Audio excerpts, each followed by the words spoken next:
are the metrics, Gareth, for CEOs to be thinking about? I mean, obviously self-care is probably at the top because, as you've said, if you don't have that, you can't support your teams. But what other metrics should be the focus during times like this?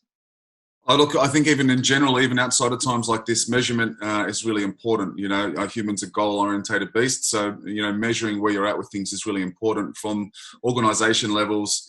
Not just a measure of mojo, but your team engagements. Right from the CEO, Rick's and his senior team and Fleur's senior team. What are they doing? How are they coping?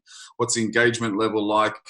Have they got all the tools they need to get things done? I'm listening this morning and I'm hearing a lot from both of these people that they've communicated differently and more often. And as we speak to CEOs, that's been one of the main changes. Why have we waited till now to up and improve our communication? It's because I think we're now measuring engagement of people. We're aware that, they may not be okay. They're isolated. People are worried and scared. But, coming out of this, what are the tools that we're going to use in order to optimize our leadership?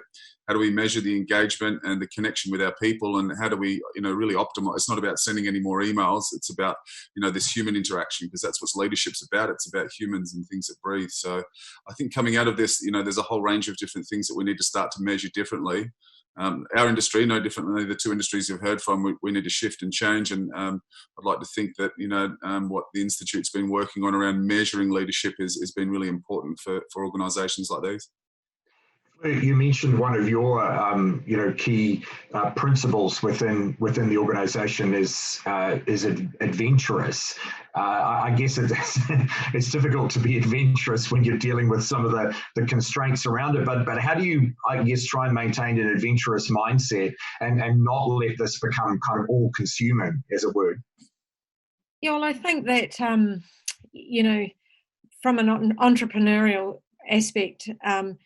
You're probably always dreaming, and that adventurous part has been a really key part of Go-To Collection and our wider team. That no idea is a stupid idea, and however small or however large it is, you need to be able to bring it to the table. I mean, we always say, take the idea, take it further, work out whether it actually is going to work, and then bring it to us. But I have had so many emails over the last few weeks of just incredible ideas from managers, from chefs, from people who have only worked for us for a short time, all talking about things that we could do and some ideas that we've never thought about. So I think for us within the business, that adventurous part has always been, a really key player in our success. And, we ask all our staff to be adventurous always.